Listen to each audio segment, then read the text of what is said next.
अस्सलामुअलैकुम। इस वीडियो में हम पढ़ने जा रहे हैं exogenous eczema. Basically exogenous eczema के जो रिस्क फैक्टर्स होते हैं, कॉजेटिव फैक्टर्स होते हैं, वो क्या होते हैं, आउटसाइड द बॉडी होते हैं, एनवायरनमेंट में प्रेजेंट होता है, जिसकी वजह से एक्जिमा ट्रिगर होता है।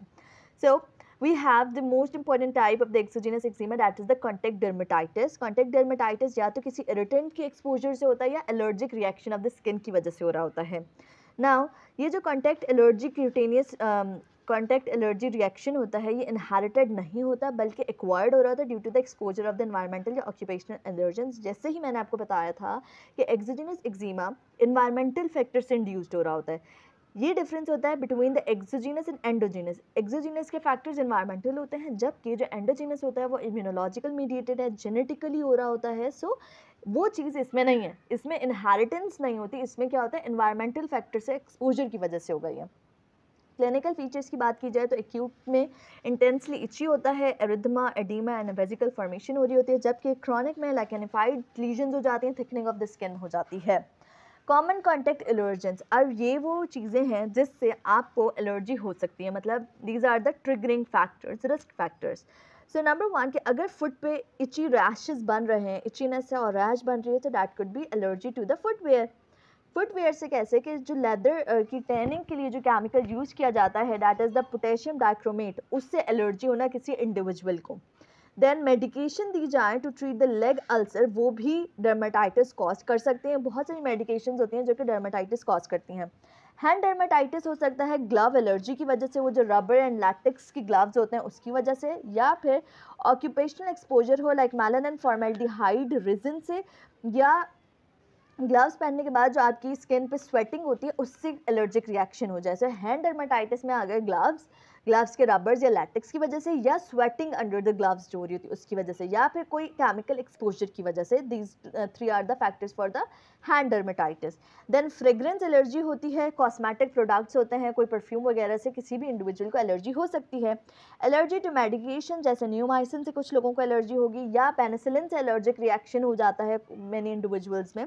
Then we have allergy to PDD. PDD क्या है, पैराफिनाइल एनाडायमीन। पैराफिनाइल एनाडायमीन जो होता है, ये टैटूज़ की जो टैटू बनवाए जाते हैं ना, उनमें ये केमिकल यूज़ हो रहा होता है, तो कुछ इंडिविजुअल्स को उससे भी एलर्जी हो सकती है, और उससे क्या होगा कि वेसिकल्स फॉर्मेशन हो जाएगी, वासिकुलर रिएक्शन हो जाएगा, जो एलर्जी होगा जिस भी इंडिविजुअल को इस केमिकल से।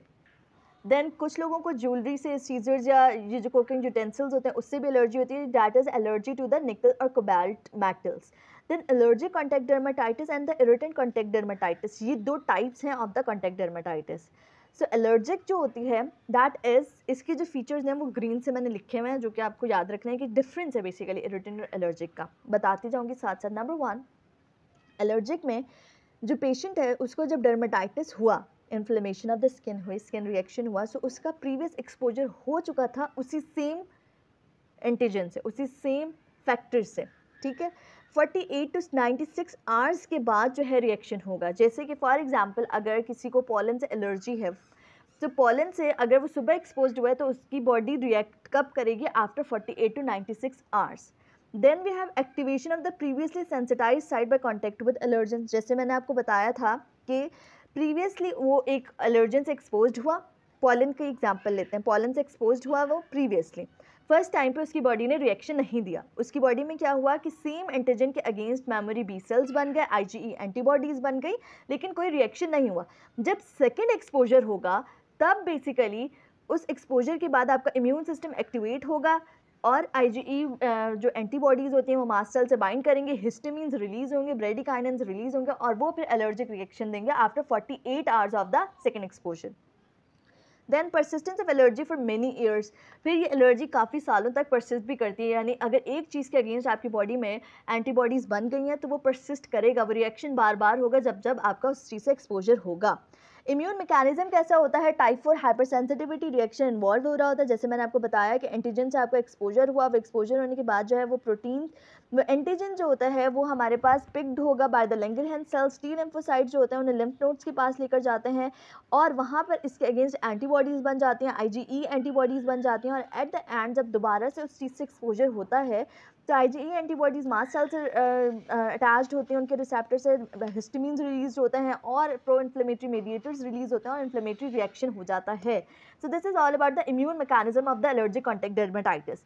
नाउ एलर्जिक कॉन्टैक्ट डर्मेटाइटिस का जैसे मैंने आपको बताया फ़ौरन से ऑनसेट नहीं होता, it will take time to react. So irritant contact dermatitis में क्या होता है? इरिटेंट डर्मेटाइटिस के बारे में जब हम बात करते हैं, सो दैट इज़ व्हाट कि सडन ऑनसेट, इसके लिए फर्स्ट एक्सपोजर होना ज़रूरी नहीं है, बॉडी में कोई एंटीबॉडीज़ के अगेंस्ट नहीं बनती। जैसे ही आपका फर्स्ट एक्सपोजर हुआ, आपकी बॉडी ने फ़ौरन से रिएक्ट कर देना है। सेकंड, ये नॉन इम्यूनोलॉजिकल मीडिएटेड होता है, IgE एंटीबॉडी या कोई इम्यून सेल का इसमें कोई इन्वॉल्वमेंट नहीं होती। फिजिकल इरिटेंट्स कौन कौन से हो सकते हैं? प्रोस्थेटिक लिम्ब हो सकता है, पर्सनल प्रोटेक्टिव क्लोथिंग हो सकती है, मैकेनिकल ट्रॉमा हो सकता है।